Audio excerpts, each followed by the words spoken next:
I'd like to welcome everybody to the NYS Halls of Fame podcast with your hosts, Rennie LeRoux, Jeff Cohen, and I'm Leonard Aberman. For those of you who do not know, this is a relatively new podcast. This is episode 5. We do it live every other Monday night. And the great thing about podcasting is we don't have to follow any kind of formula. We could do things differently. We can do whatever we want. So if you guys have any comments, suggestions, we are more than open to them. But Jeff and I have a podcast called Baseball and Barbecue. We're now in our 9th year, about to release episode 330. And we have had the honor, pleasure, privilege of attending the New York State Baseball Hall of Fame dinner for the past, 4 years, Jeff, I think. 4 years. And we were fortunate to have Rennie on with us and on with us and on with us. And we have a fantastic relationship with Rennie. He runs an incredible dinner. He does the Hockey Hall of Fame, the New York State Hockey Hall of Fame, the New York State Baseball Hall of Fame, which I said, and the New York State Basketball Hall of Fame. And it is through this podcast that we hope that people will be more aware of it, that we will have guests from people that have been inducted, maybe people that will be inducted, whatever it is. We can do so many things. We are excited. As I said, this is our 5th episode. And for our 5th episode, I'd like to introduce our guest tonight. So on the NYS Halls of Fame podcast, we are honored to welcome someone who you might say the apple doesn't fall far from the tree. This person is a lifelong baseball enthusiast, dedicated supporter of the game, and an important voice in celebrating New York's rich baseball heritage. His name is Jack LeRoux. And if you think that he might have a relationship with one of the hosts of this show, you'd be right. It's a Father's Day. It's an early Father's Day episode. We're celebrating Father's Day in February because let's face it. I mean, to think that Father's Day is going to be in June when it's warm, none of us can think that far ahead. It's freezing outside. Jack is the son, as I said, of Rennie LeRoux, the founder and executive director of the New York State Baseball Hall of Fame, Hockey Hall of Fame, and Basketball Hall of Fame. He grew up immersed in the game. He developed a deep passion for baseball culture, history, and community. It's a passion that has carried him from family ballparks to the broader world of baseball appreciation. He currently applies his talents in the information technology sector while continuing to support the mission of the New York State Baseball Hall of Fame. Though his journey has not followed the traditional path of a ball player, his insights, love for the sport, and firsthand experience with New York's baseball community make him a compelling voice in today's conversation. So we want to welcome to the show, Jack. We are very excited to hear your perspective on baseball, legacy, the stories that make this game timeless, and maybe you have a little insight on growing up with Rennie LeRoux, who has founded 3 Halls of Fame. Welcome, Jack, to the NYS Halls of Fame podcast. Thanks, Leonard. Thanks, Jeff. Really excited to be here, and what a gracious opening. It's definitely been a great ride, right? What year are we going on, Dad? Is it 17. 17? Hard to believe that it's year 17, but somehow it keeps getting better and better, and excited to talk about it. All right. So I'm going to throw this to Rennie. Rennie, the fruit of your loin is right here. What's the first question that you would like to ask Jack? Who are your favorite people that you've met at the induction dinners? Oh man. What do people say? It's like, which kid is your favorite? That's the one you're not supposed to you're not supposed to answer that question. Um, I mean, there's been so many, right? You're 17, three different sports. It's been so amazing to meet some of the people that have come. Maybe a little recency bias, but Don Mattingly was probably one of the nicest people that you can meet. From picking him up at the train station to taking him to the little breakfast diner in downtown Troy, you couldn't meet a nicer person. You thought you were out with an uncle or just a family member. Don was great. There was just a Miracle on Ice documentary put out on Netflix. Buzz Schneider was excellent a few years ago when he came to the hockey induction. There's so many people to meet that are just fantastic. Ken Singleton, another just gentleman. Some of the favorites for sure. Just everyone is so nice, so happy to be there, and their families. Their families are so nice and so gracious to be there. So I would say that those are probably three or four of my favorites. Jack, tell us about when you took Donnie to the little tiny diner in downtown Troy. What were the glances from the people? What were they thinking? What were they? Was everybody aware that it was him? How'd that work?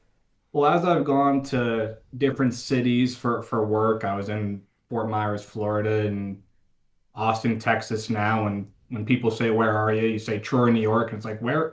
You've never heard of it. So you have to default to Albany being the capital. And you never think of Don Mattingly being in a diner in downtown Troy, New York. So, you go up to him and say, "Hey, I got a Don Mattingly in the car. Can we get a table for three or four?" And they almost look at you, like do a quick glance at you. And it's like, "No, I'm serious. I have Don Mattingly out in the car and we want to get some breakfast. Can we clear out a table?" And you walk in there and it's just everyone looking left to your right. And the nice part was nobody came up. He just allowed us to eat breakfast and he was super nice after. He must have stayed for an extra half hour taking pictures and talking with people. And definitely a surprised diner, to say the least, when Don Mattingly walks in on a Sunday to have some pancakes. Jack, I thank you for mentioning that Netflix special because I was going to talk about that. That was a fantastic. I saw it 2 nights ago. It was a fantastic documentary. You learned so much more than just the Disney movie, Mhm. which director took their liberties, and now I found the differences. It was just a wonderful, wonderful documentary. And yes, Buzz Schneider, uh, Mike Ruzioni was interviewed there. Jim Craig. It was just a wonderful, wonderful documentary, and I suggest everybody sees it. But I want to ask you, what do these people have in common? Bryce Harper, Javier Baez, Garrett Cole, Mike Trout, Alex Bregman, Francisco Lindor, Freddie Freeman. Do you know what they all have in common? Besides being top of their craft, I don't know what They could all they. played in Mm. the perfect game tournament. So, Jack, why don't you tell us about your time at the perfect game? Yeah, it was I would say probably a little before my time, right? I think I was in, was it ninth grade, eighth grade, when I went down to Perfect Game. And I'm just happy to be there. I'm looking to my left and looking to my right, and you see people, and they know, yeah, I'm being recruited by LSU, and I'm being recruited by North Carolina, and I'm like, I'm just happy to be on varsity in ninth grade. I mean, this is quite an experience right now, and it really was. It was a great experience. It was a great introduction to what that type of level is. To play at the elite level. I don't think there's anything more synonymous with that elite level than Perfect Game. And I'll never forget the story, right? So in true parent fashion, my dad's sitting out in the stands and we're getting into the scrimmages. So you do all your 60 times and you're hitting and you're fielding, and now it's the scrimmages. And I'm in the on deck circle and I hear pss, pss, pss. I'm like, what's that? I'm on deck. I'm trying to get ready for my at bat. And it's my dad. And he says, I was just talking to the Navy coach, and he said he really values hustle, really values hustle. So I think, what can I do? I'm on deck. I don't know what am I supposed to do with this information? And I drop a bunt down the third base line and beat it out for an infield single. And that started kind of a really cool recruiting cycle with Navy. And again, great introduction to some of the best players that are in the country and going and displaying their talents. And it was really cool to do that at such a young age to get that introduction. Jack, we go to these dinners. Jeff and I have gone to the baseball one, like I said, but I hear that the basketball and the hockey ones are incredible as well. And we see these crowds, but it had to start somewhere. Tell us about when your father first mentioned even doing this, starting these halls of fame. What was your reaction? Was it, and it's okay if you really want to say like, what you were really thinking, like, what are you doing? Or, I mean, but take us back to how it all began, because we now see it as a huge success, Yeah. which it's become, but it had to have a humble beginning. Take us back to that. Yeah, I mean that's really what it was, right? It was humble beginnings, and it was, I think we can probably say it out there. It was probably a passion project, right? I mean, this is a labor of love, and we all love baseball, and we all love basketball, and we all love hockey, and how can you do something where that's your entire day, and I think probably where it got started, Dad, you can keep me honest here, is, before you turn this into a full-time thing is when you had Johnny Padres at the investors conference, and to be able to see the crowd that draws and the love that people have for some of these larger than life sports figures, and that probably gave a really good credence into there's something here. There's a lot of people that dedicated their lives. We talk about the players, but the umpires, the ambassadors of the game, that might not hit Cooperstown or might not hit the NBA Hall of Fame, but man, do they deserve to be honored. We've been really fortunate to have some all-star names, some really game changers in their sport, but it's just as rewarding to honor the people that you might not know. So going back to year one, it wasn't like, oh, year one got 10 people. It's always been a sellout. If anything, it's allowed us to see how to make it more efficient each year. I think the first basketball one, we had the wrong venue. We had 600 people, I think, that came, and it went till Wow. 1 o'clock in the morning. I mean, there was the ballroom, and then there was an overflow room, and then I think there were a few people in probably the coat room as well. So it really taught us, Wow. one, how passionate upstate New York people are about honoring the legends of the game, and two, how can we continuously make this better year in and year out? So, humble beginnings because we've learned a few things along the way, but the passion that everybody has shown, that's been consistent from day one. And they all come to Troy, New York. I mean, you specifically said Troy, New York. Who knows what it is, but it's not all people from upstate. They're coming from all over the place. I think sometimes the people from upstate New York are the minority of the people in the room. That's probably a really good point, and something that I'm sure we thought about 17 years ago is, are people going to travel for this, right? I know we're probably going to draw a big crowd from upstate New York, but are we going to get the people to fly in? Um, and that has not been a problem either. Everyone is happy to come. People drive a crazy distance to be able to be at these events, and again, to sell out every year. And it really is a testament to how much people love the game, the respective game, and I think the event does a really good job of telling that story and honoring the legacy of a lot of these people as well. So um, it's great to see how far people travel for it. Jack, who gave the best speech, induction speech? Ooh, um, gave the best speech.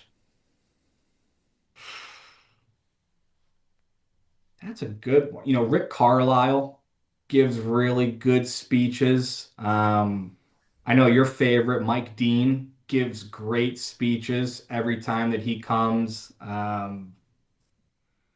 George Raveling gave a great speech when he came to induct Garf. There's just Oh, there's so many, and everybody has a unique story. It's like, how can you choose just one speech? I like when the person that no one knows gets up there and they realize they're getting inducted with a major league player or an NBA player or, a hockey all-star.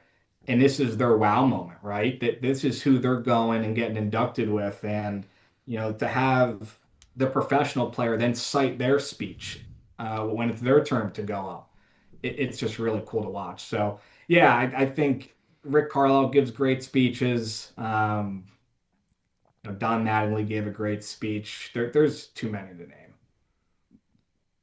You know, The one that stays within 8 minutes, I'll say. How about that one? The person who doesn't go over. That's the best speech. How do you feel about it when I have to intervene at 10 minutes and reclaim the microphone? It's a funny story because the first, I mean, it's like, oh my gosh, is this going to happen? Is he going up there and is this person going over? The first, I don't know, 5 years, people didn't really know what to expect. So I don't know if they actually took us seriously when we kick off the house rules, which is don't go over, right? You guys thank us when we're out of here at 8:30 or 9 o'clock. This is for you. But now everybody knows it. Now everybody knows what to expect. They know when they see Rennie go up to the stage, it's not a tense moment. It's a joyous moment, and it's everybody starts laughing, and it's kind of like the whole crowd polices each speaker now. So it was something at first I was like, oh my gosh, I can't believe this is happening again, and now it's like, okay, this is for the greater good. This is a job well done. isn't there an exception if you mention Rennie in your speech, he gets an extra 2 minutes? I Extra heard that couple that minutes. happens. You Yep, know, yep. Couple good compliments, and who knows, you might get 20 minutes. right. Jack, your dad was so nice to put us with some of the players that we grew up watching. Ron Bloomberg, I remember our first dinner we sat with Ron Bloomberg. I'm like, oh my God, I can't believe it. And then we sat with Todd Zeal, and it was Jay Harwitz, and you had Dal Strawberry at the next table, and then last year he had us with Howard Johnson and Sandy Carter's, Gary Carter's family. It was just your dad was so nice in accommodating us. But what at the dinners? Who do you like? Your favorites who you sat with at the dinner? Like you're like going like an oh my God moment. Yeah, Jack Flaherty was great to sit with. He was just really easy to have a conversation with. Um, who else have I sat with? Gentleman that I picked up, Lou Whitaker, from the airport one time. Really excellent gentleman to be able to sit with and kind of pick his brain with him and the Alan Trammell, the duo in the infield. So, he was great to be able to sit with. Um, Howard Garfinkel, from the basketball days, the five-star camps, he was excellent to be able to sit with. I was at George Raveling's table, and it's just the gift that keeps on giving, right? You never think you're going to be able to reference these people again, let alone people believe that you sat with at their table. But George Raveling was in the Air movie that just came out about Michael Jordan, or at least someone who portrayed him, to be able to say, I sat at his table for one of these events. I had a conversation with him. To your point, it's kind of that wow moment that, you got to pinch yourself. Jack, You know, tell a story about when I asked you to pick John Calipari up at the private airport for a clinic that we had. T Tell us that story. Yeah, so I go to the Albany airport and small airport, very unassuming. I didn't even know that they had a private line. So I'm, going in to pick John Calipari up. And I'm told that I'm just going to pick up John Calipari. So I drive in my car, and it's a fine car. And then I see his private jet kind of lower the carrier, and out comes John Calipari. And then comes out Tony Barbie, who is 6'7", 270 pounds. And I'm like, I don't know if you're going to fit in my car. I did not know that you were going to come here. Um, but I pick him up, and it's another gentleman that you see on the TV at his days at Memphis and Kentucky and now Arkansas. And, you just think this larger than life figure. And you're talking to him like you've known him for 15 years. He's telling me about coaching Derrick Rose at Memphis. He's telling me about what it was like living down there. And, it was excellent. We go in and he gets a cup of coffee at a Starbucks, and people are like, John Calipari and Colony by the airport. Like, what's going on here? What am I missing? Which was great. And then bringing him back, um, I had to ask. I was like, can I see the inside of the jet? He came in on Kentucky's jet at the time, so I was able to go up and see the plane. On the way back, we took Mike Fratello back to the airport, and they flew back together. So took a picture on the runway with them, which was just an awesome experience. And you'd never think you're the guy that's driving these people around, or uh, you'd think you've known them for forever, and that's the way they treat you. Jack, Jeff mentioned that your dad has put us at some amazing tables. So after we sat with Todd Zeal, we had him on the show. We had him on the. This show didn't exist at the time, but I said, Todd, there's something I must tell you before we begin. As we were recording, and I said, you have great table manners. So that was the icebreaker. But you've experienced all of these, whether it's the rides to the airport, getting to speak to them in between, however you get to speak to them. Mhm. From the people that we've spoken to, this means so much to them. Can you think of a situation where someone told you how much this meant to them to be inducted into one of the three New York Halls of Fame, and it stayed with you? You remembered that? Not just one person, but I think about without fail, every year is when a local umpire gets in to the Hall of Fame. I mean, these are people that spend all of their career being yelled at. They don't get any glory. Um, to watch their reaction without fail, I would say 99% of them get emotional when they're delivering their speech. And as someone who definitely had more disagreements than kind words to say with an umpire while playing, it's just a total out of body experience to see someone who's been doing this for 40 years, 50 years, not get a thank you, never expect to get anywhere near to Cooperstown, go in with an idol, someone that they admired watching. Um, and that sticks with me every time. When someone is really laying it all out on the podium, that really sticks with you. I think that's one.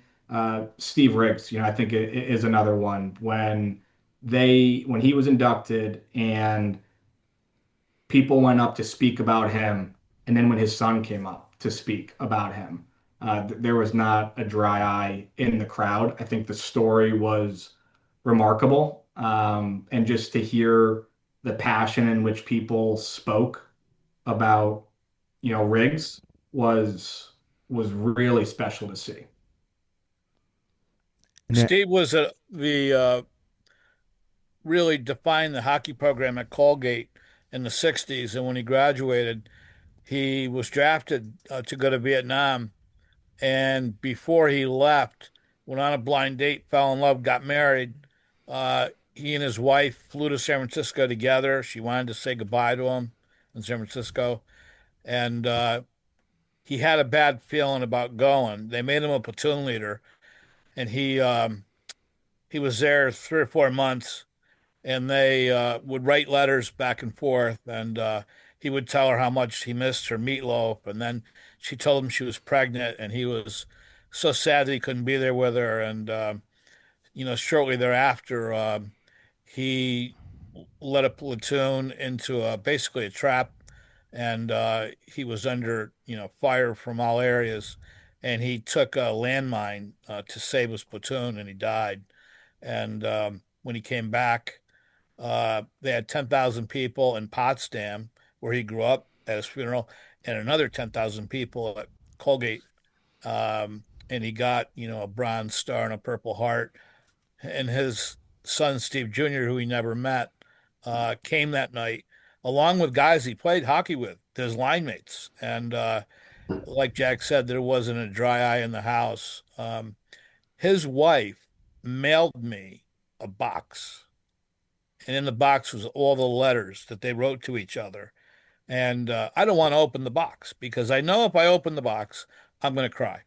And I got the box at 10 in the morning. It sat right in front of me until like 1 in the morning. I'm like, I got to open it. So I open it. I start reading the letters and I'm crying like a baby. I still have those letters and she wanted me to have them. And this guy is, you know, the epitome of what we want to honor, who he was as a human being. And his poor son never got to meet him, but that particular night he got to spend time at a table with all guys that knew his father in college, that drank beer with him and stuff. And so it was a remarkable night, and that's something little Steve had never been able to do before. So that was a personal highlight for me of the 35 events we've had, and we've had 12,300 guests.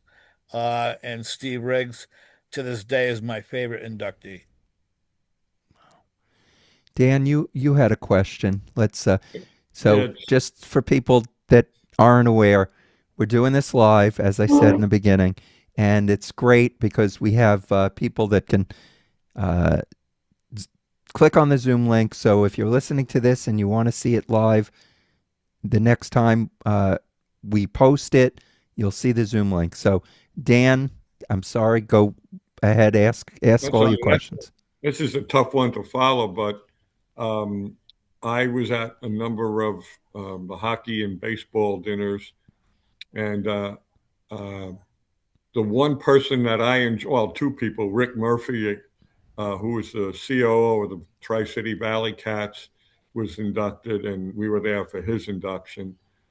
And but the one person, and this is really weird, is Dennis Leonard. And Dennis Leonard and I grew up together. Well, we played ball together for the Ozone Park Dukes in Ozone Park, Queens, New York. He was a little bit younger than me, but because he was kind of like his ball felt like a chunk of lead when you caught it, he was always moving up into our team and played with us against older guys like myself and a number of other people. And we became teammates. And he went to Oceanside High School, and I went down to see some of his games, got photos with him and stuff, and we played ball against each other and everything. And when it was neat to sit at his table that time and think about growing up and playing ball in a baseball field in Queens, New York, and then going to this dinner to be honored as one of the recipients to go into the Baseball Hall of Fame and how he played. But I remember like a lot of the athletes that were inducted, just talking about all the athletes, how they competed. And I watched Dennis Ledden thinking back how he was right in every game as a young kid and how he listened to the coaches. He respected his older teammates and stuff. And you could see that as he grew. And he's still been out in Kansas City, a little outside of Kansas City now.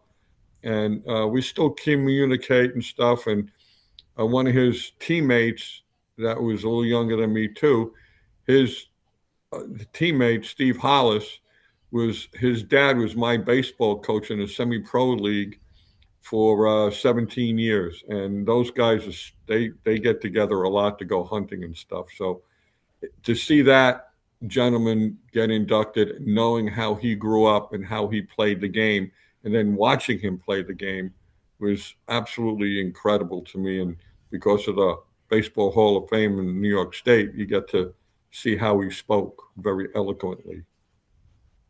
Jack, I'm just curious. Talk to us about your vision for the future. Yeah, well, yeah, so much has happened already, right? I think if we were to say in year one, we're going to have a museum for the Hall of Fame, and it's going to be 90 miles from Cooperstown, we would have never thought that. We thought we were crazy. I think it's all about continuing to build it out, continuing to further the reach. That's kind of the thing that is most top of mind for me is how can we continue to blast this out to where it's, we've already gotten such good coverage, but how can it be even more mainstream? And how can we continue to build all three of them to be at the same level? We think of baseball as kind of the one that really pulls the most weight right now. How can we replicate that across basketball and hockey? And, if my dad tells you anything about our phone calls, it's how can we continue to strengthen our relationships with media partners? How can we make sure that it's not just the induction ceremony, it's we're on this wall at this stadium, on this wall at this arena, and it's continuing to be a visible thing as well. Instead of, just one dinner, how can we continue to make this a physical, Hall of Fame group as well? And see that, although it's a New York State Hall of Fame, how can we see it in these different states as well and people get fully immersed with it? That's true. A couple of the cool things. I had showed Jack the letter we got from former President Bush because we inducted Bob Aspromonte, who went to high school with Sandy Koufax. Getting a letter from the president was pretty cool. And right now we're in negotiations to have our Hockey Hall of Fame at the UBS Arena, we're home of the Islanders. So we're continuing to try and do new things. We also have a great relationship with Bob Costas, who does a lot of our promotion work for free and has been to the dinner several times. Uh, he will tell you that I'm relentless and getting him here, but he loves coming. He came this year because Jim Cott got in, and that was a great moment for us because Cott's plaques in Cooperstown. So he came to our dinner this year and had a tremendous time, loved every second of it, and he probably got longer to speak than he did in Cooperstown. It's surreal, when you think about it, because we started out and it was the Times Union and the Troy Record and the Schenectady or Daily Gazette. And, now we're reaching levels, and we have been for a few years, where the MLB picks it up. And my friend who's watching the Michael Kay show texts me and says, "Hey, New York State Baseball Hall of Fame got a shout out on the Michael Kay show." So it's continuing to get bigger, and I think it's sustaining that and again strengthen those relationships. Bob Costas is a great partner as well. So yeah, it's been great to see. Yeah, it is a kind of a pinch me moment. I mean, when Len and I do our baseball BBQ show, we couldn't believe it, the athletes were getting on. I mean, we've had, Carlos Baerga, Ryan Dempster, uh, Chris Benson, Frank Canelano, the recent New York State Baseball Hall of Fame inductee. All these players are coming on our show, and it's just really, really cool. I want to ask you about you have behind you. If anybody's on video, you can see behind Jack there's looks like a hockey jersey with number 21 with the NYS signature on front of it. Could you explain what that is? That is signed jersey by Mike Ruzioni. So that was, I try and get as much as I can of the memorabilia and contribute. So you see the basketballs and pictures and everything. So that is signed by Mike Ruzioni. And on the bottom here is a book. And on the front page is inscribed Jack Always Believe, signed by Mike Ruzioni as well. So two things that, as I hop on these Zoom calls for work, which is basically consuming my entire day, great openers, right? What's that jersey and what's that book and who's the basketball signed by?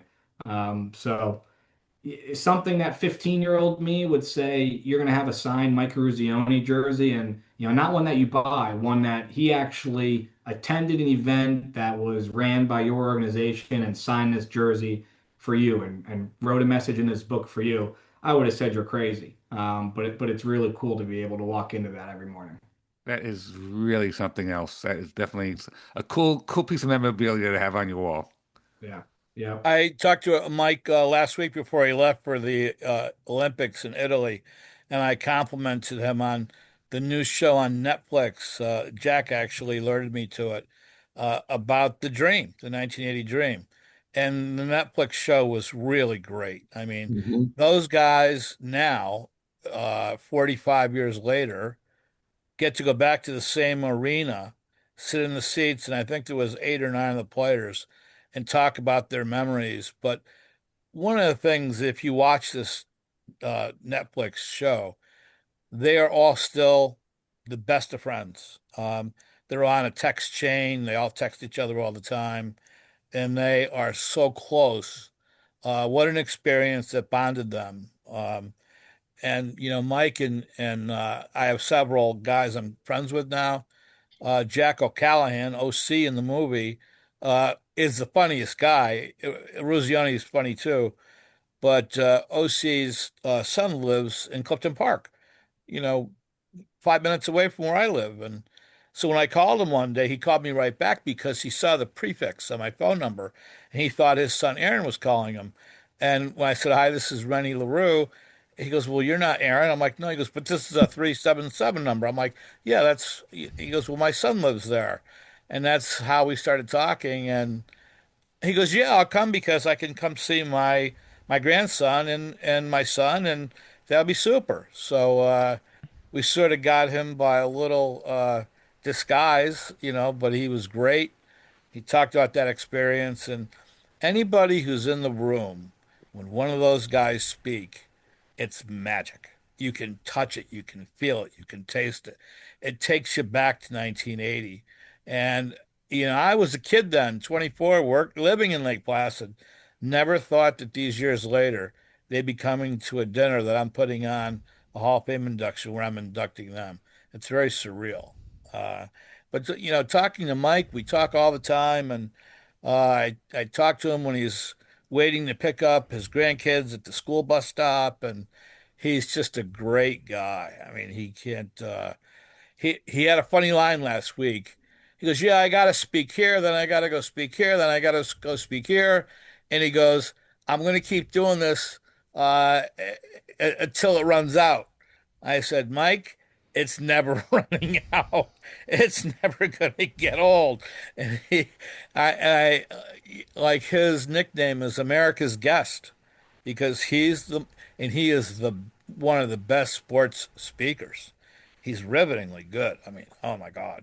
I have his speech on YouTube, and anybody can access it just by punching in Mike Ruzzi, Ruzioni, New York State Hockey Hall of Fame induction. And a lot of those speeches are there. So it's really exciting. And um, I threw Jack under the bus when he was 15 or 16. 380 people in the room, and I had him come up to speak. He goes, "Dad, I'm not going to speak in front of all these people." I'm like, "Just go up there and talk." And he did. He nailed it. He was great from the first day. As I said, the apple doesn't fall far from the tree. Could I just say one thing about that? What you just backed up, Renee, Go ahead, about Dan. the 1980 Netflix program. It's on it runs an hour and a half of these players. I honestly think that video for an hour and a half should be shown to every single young kid that is playing sports and have the coaches sit down with the parents and say, "You got an hour and a half to watch this. Look at teammates, look at underdogs, look and get knocked on your butt, and everybody's saying you don't belong here. You're too young. You're just college kids, and see how they do that." And that, to me, watching that film and all these and their parents, and that should be shown at every young person's sporting before they start to play. Rennie, what are Mike you gave holding me up there? his. What are you This holding is up? Mike's official credentials to get into the Olympic Village. Wow. Wow. And they've given me a lot of gifts. Mike has given me some mementos that are very nice. I traded him some Olympic pins, and I like that's a perk of the job. But you know, it's fun to pass this along to Jack because when you watched that documentary, what was your reaction, Jack? Well, so we kicked off this podcast by, where do you see kind of sports going? And I think to Dan's point, you're absolutely right. It should be shown to everyone. I mean, to be able to see the backup goalie, the NCAA championship winning goalie who played for Herb Brooks, I'm pretty sure, thinking I'm going into the Olympics and I'm going to be the starting goalie for Team USA. Oh, wait, no, Jim Craig is going to be the only player who didn't see a second of ice time in the Olympics to say I had a job to do, and I went out and did my job, and he never played. I mean, you don't see that now, right? It's if I'm not playing, I'm going to transfer, or I'm just not going to play. I'm not going to help out the team if I'm not playing. And, that was one of the most important things I took away from the documentary was just how committed these guys were to the team, not for individual accolades, not, for anything other than just Team USA. And there was, I forget, was it Rob McClanahan, right? Had a bruise the whole way down his leg and, probably shouldn't have played. And Herb Brooks called him out and he couldn't even sit down on the bench and he was still going out to play in the second half. It's just people were so bought in to winning as a team. And I think you don't see that enough right now.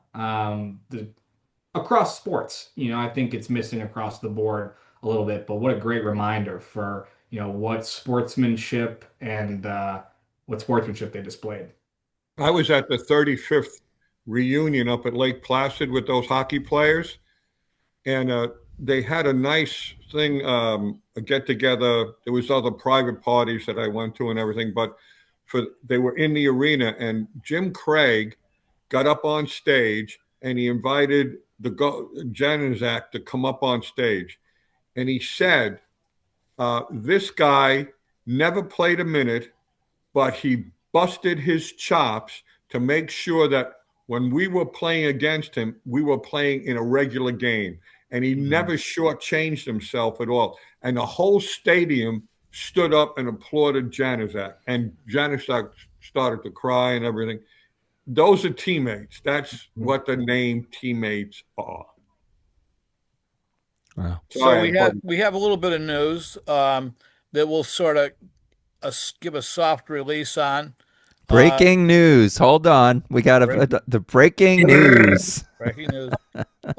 This is significant for many reasons, and Jack and I have talked about this in great length.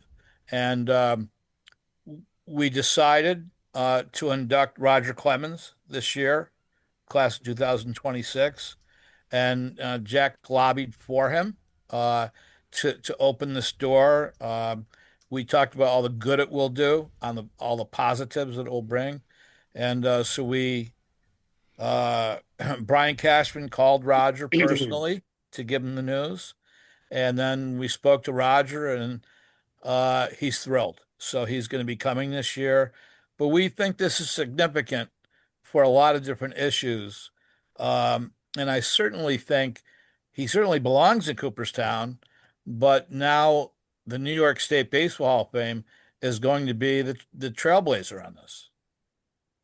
Yeah, I was going to ask a question. We kind of got off of it, but you asked Jack a great question about how he sees the future. And I was going to say that Rennie, Jack, your dad, he's a true visionary. He really, whether it's the Halls of Fame, whether it's asking us to do this podcast with him, something like this out there is definitely a way to promote those three great Halls of Fame. So, I mean, we love doing it with him, but it definitely serves a purpose of promoting, the all three Halls of Fame, and we're glad to do it. So that's part of the future of the Halls of Fame as well. Wanted to just, as a side note, because I don't know, it takes a while to get back to me. I want to congratulate you on your marriage, and you're welcome. And I also want to ask you, because, I mentioned that we have the other podcast, Baseball and Barbecue, and you live in Austin, Texas. So I could not let you escape this show without asking you, how's the barbecue in Austin, Texas?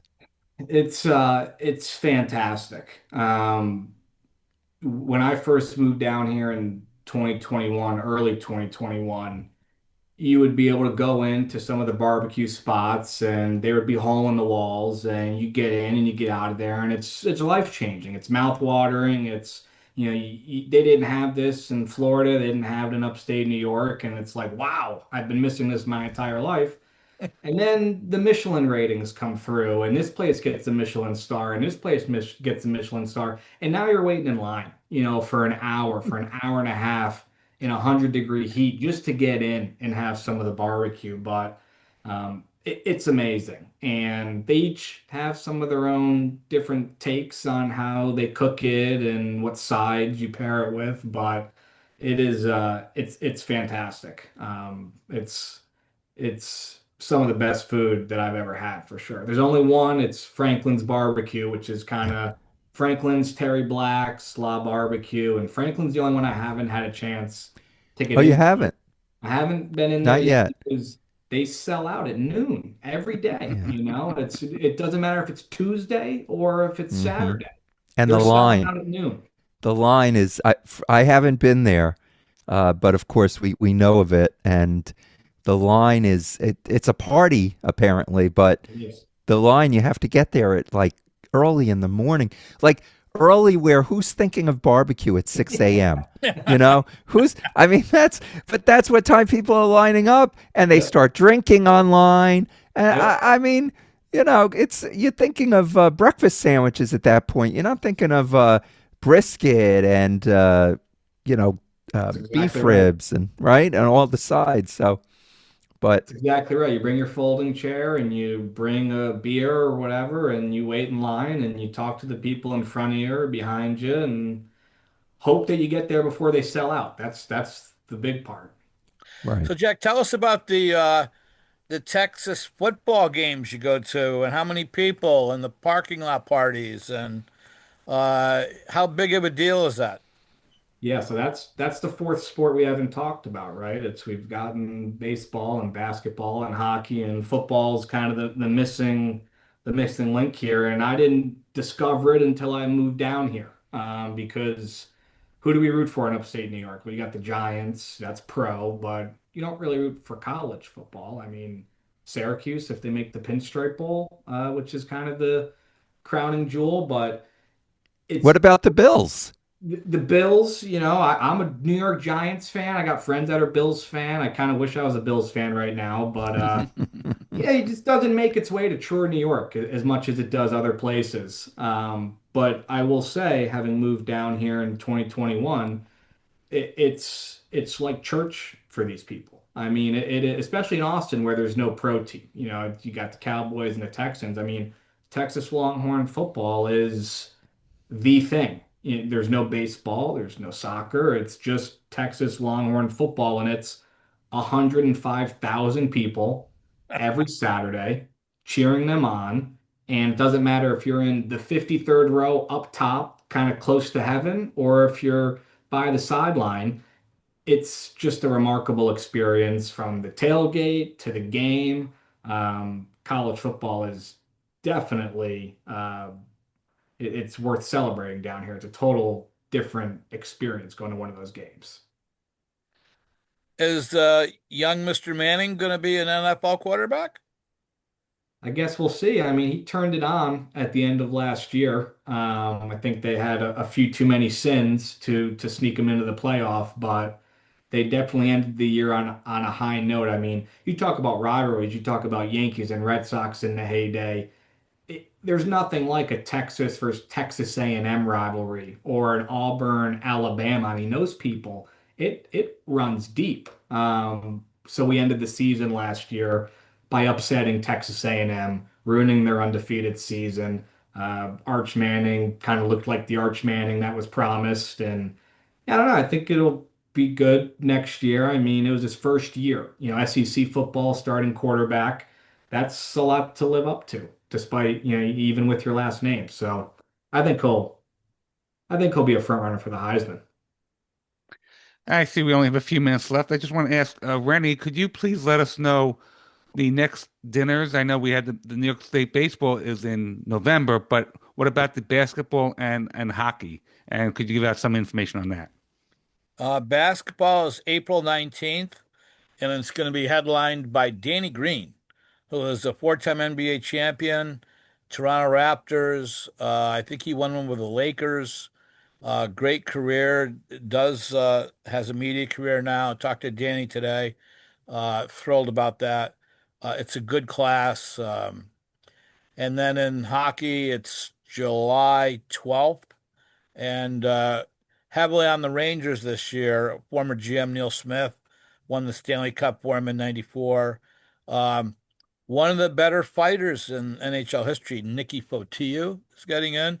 Huge fan base to this day. Donnie Maloney played in the early '80 Ranger teams with his brother Dave. Um, our favorite announcer, Jiggs McDonald, is coming back this year, who is in his 90s, loves the dinner, coming back to introduce a couple people. And ESPN anchor Steve Levy is Oh, getting in. Steve Oh, Levy. wow. And ESPN loves Steve Levy. Mhm. He's the voice of hockey on the Yeah. network. And Yeah. he came when Barry Melrose got inducted. I didn't even know Steve was in the room. And Wow. then I saw him, and he didn't get up to speak that night. And I felt bad about it. But, um, they're both, you know, all three classes this year are great. Um, we're hoping to have, we'll be sold out for all three again. Unfortunately for baseball, those tickets will be gone by August 1st. And Mhm. I mean, they'll be, as soon as we make that announcement, they'll be gone within a couple weeks. Right. But I like our venue. I like where we are. We've been there for 15 years, and great accommodations at the hotel. The wait staff is good. It's the right setting. The room is good acoustically. We have a very good team. Brian Dorenzo does all our video work, and he also does a really great Hall of Fame video before we start the dinner that has highlights for each inductee. And of course, he's under strict directives from me that he has to set it to 60s music. He wanted to sneak in an Aerosmith song one day. I said, "What are you doing? Like, this isn't 60s." And then he tried to put in Eye of the Tiger, I'm like, Brian, we've been through this before. 60s, stay with the 60s. In the closing part of the video, every year in all three sports is the last 2 minutes and 4 seconds of the William Tell Overture conducted by the Milwaukee Symphony Orchestra. And when I grew up as a little boy, um, that was the theme to the Lone Ranger show. And you'd see Mhm. the Lone Ranger on the white horse shooting the gun, and that was the music. And I used to get so excited just to see the Lone Ranger on the horse and the music playing. And many nights it was on at 7 o'clock, and I would have to go to bed at 7 o'clock. So there was always a negotiation.